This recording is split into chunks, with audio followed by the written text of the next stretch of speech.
আসসালামু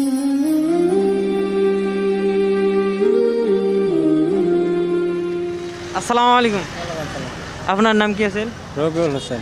ৰবিউল হোসেন। আমি এটা ইসলামিক ইউটিউব চ্যানেল প্ৰশ্ন দিম, নোৱাৰিলে কৈ দিম আমি, লাজৰ একো নহয়, শিকিব পাৰিলে কমচে কম, হয় না নাই? এতিয়া আপোনাৰ কাৰণে প্ৰথম প্ৰশ্ন হ'ল, নামাজ কেই উক্ত? মই সেনেকৈ নাজানো। নামাজ কেই উক্ত? দিনত মানুহৰ নামাজ কেই উক্ত? মই জানো 5 উক্ত। নাম ক'ব পাৰিবনে 5 উক্তৰ? মই পাৰোঁ সেনেকৈ নাজানো। আচৰৰ নাগৰমৰ 2 উক্ত হৈছে আৰু ফজৰৰ অঁ আলহামদুলিল্লাহ 3 উক্ত হৈ গৈছে। আৰু আপোনাৰ মগৰমৰ মগৰিব কৈছে উক্ত আৰু ধৰকচোন ফজৰ উক্ত এইগিলা কৈছে। আকৌ এতিয়া ৰাতি এটা পৰে যে মানে 7টা বজাত, সেইটো নামাজ কি নামাজ আছিল? সেইটো আপোনাৰ মগৰামী। যেতিয়া আমি মানে 7টা বজাত পৰে, এটা গধূলা মানে বুজি পাইছোঁ, ৰাতি 8টাত। সেইটো মই পাৰি এইচা নামাজ আছিল। এইটো দুপৰীয়া যিটো নামাজ, এইচৰ নামাজ, দুপৰীয়া যিটো নামাজ পঢ়ে এইটো নামাজ। এইচৰ নামাজ। দুপৰীয়া নামাজটোৰ নাম কি আছিল? মই সেনেকৈ নাজানো। 1টা বজাত যিটো নামাজ পঢ়ে নাজানে সেইটো? জোহৰৰ নামাজ হয়। জোহৰৰ নামাজ। আপোনাৰ কাৰণে নেক্সট প্ৰশ্ন হ'ল মানে গোসলৰ ফৰজ। আসসালামু আলাইকুম।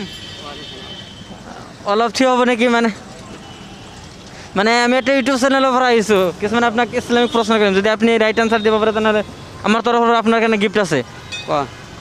আপোনাৰ কাৰণে প্ৰথম প্ৰশ্ন হ'ল মানে কোনজন নবীক মানে ভৰিৰ আগতত মানে জমজম কূপ হৈছিল? মই গম নাপাওঁ, পাহৰি গৈছোঁ, পাহৰি যেইজন নবীৰ ভৰিৰ আগতত মানে কি হৈছিল, মানে জমজম কূপ হৈছিল, সেই নবীজনৰ নাম কি আছিল? ইছমাইল আলাইহিছ সালাম। ইছমাইল আলাইহিছ সালাম, ৰাইট আনচাৰ। নেক্সট প্ৰশ্ন হ'ল আপোনাৰ কাৰণে যে কোনজন নবীক মানে জুইত দিয়া হৈছিল? বুজি পোৱা নাই। কোনজন নবীক জুইত দিয়া হৈছিল? তেতিয়া জুইটো মানে আল্লাহৰ হুকুমত মানে এনেকুৱা হৈছিল, মানে গৰমো নাছিল ঠাণ্ডাও নাছিল, মানে এয়াৰ কণ্ডিশ্যনৰ নিচিনা আছিল। ইব্ৰাহিম আলাইহিছ সালাম। ইব্ৰাহিম আলাইহিছ সালাম, ৰাইট আনচাৰ। আপোনাৰ কাৰণে নেক্সট প্ৰশ্ন হ'ল মানে আপোনাৰ কাৰণে নেক্সট প্ৰশ্ন, কোনজন নবীক মানে কি মানে বচাবৰ কাৰণে আল্লাহ মানে এটা সৰু বাচ্চাৰ জবান খুলিছিল, সেই নবীজনৰ নাম কি আছিল? ইউনুছ আলাইহিছ সালাম। ইউনুছ না ইউসুফ আলাইহিছ সালাম। ইউসুফ আলাইহিছ সালাম, ৰাইট আনচাৰ। আপোনাৰ কাৰণে নেক্সট প্ৰশ্ন হ'ল যে কোৰাণৰ মাজত মানে এটা বুজুৰ্গৰ নাম আছে, সেই বুজুৰ্গৰ নামত এটা সূৰা আছে, সেই সূৰাটোৰ নাম কি? এটা বুজুৰ্গ আছে, সেই বুজুৰ্গৰ নামত কোৰাণৰ মাজত এটা সূৰা আছে। বুজুৰ্গ আব্দুল কাদেৰ জিলানী। নাই নাই নাই, সেই বুজুৰ্গজনৰ নামত এটা সূৰাই আছে কোৰাণৰ মাজত। গম নাপাওঁ এইটো। কোৰাণ শৰীফৰ মাজত মঞ্জিল কেইটা আছে? 540।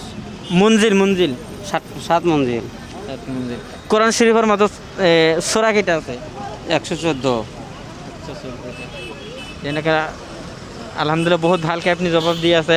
আপোনাৰ কাৰণে নেক্সট প্ৰশ্ন হ'ল আৰু এটা প্ৰশ্ন, যদি আপুনি এইটো প্ৰশ্নৰ উত্তৰ দিব পাৰে তেনে আপোনাৰ পৰা কাৰণে এটা গিফ্ট আছে, মেগা গিফ্ট আমাৰ তৰফৰ পৰা। আপোনাৰ কাৰণে নেক্সট প্ৰশ্ন হ'ল কোৰাণৰ মাজত আটাইতকৈ ডাঙৰ সূৰা কোনটো? বাকাৰা। আলহামদুলিল্লাহ, ৰাইট আনচাৰ। আপোনাৰ কাৰণে আমাৰ তৰফৰ পৰা এটা গিফ্ট আছে, মেগা গিফ্ট এটা খাব। আলহামদুলিল্লাহ, কেনেকুৱা লাগিল? ভাল লাগছে। আসসালামু আলাইকুম। মানে এটা ইছলামিক ইউটিউব চেনেলৰ পৰা আহিছোঁ, আপোনাক মানে কিছুমান ইছলামিক প্ৰশ্ন কৰিম।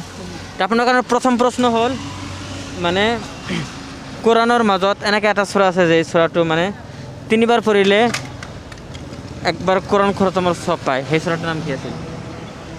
গম নাপায় মই সেনে। এইফালে চাওক, অলপ এইফালে চাওক কেমেৰাটো। 2 নম্বৰ প্ৰশ্ন আপোনাৰ কাৰণে মানে অজুৰ ফৰজ কেইটা? 5টা। অজুৰ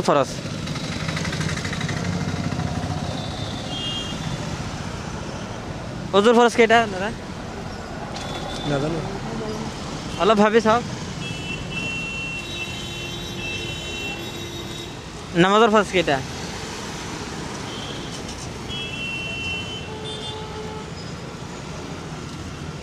নোৱাৰে? নামাজৰ ফৰজ 17টা। আপোনাৰ কাৰণে নেক্সট প্ৰশ্ন হ'ল মানে কোৰানৰ মাজত আটাইতকৈ সৰু সূৰা কোনটো? নাজানো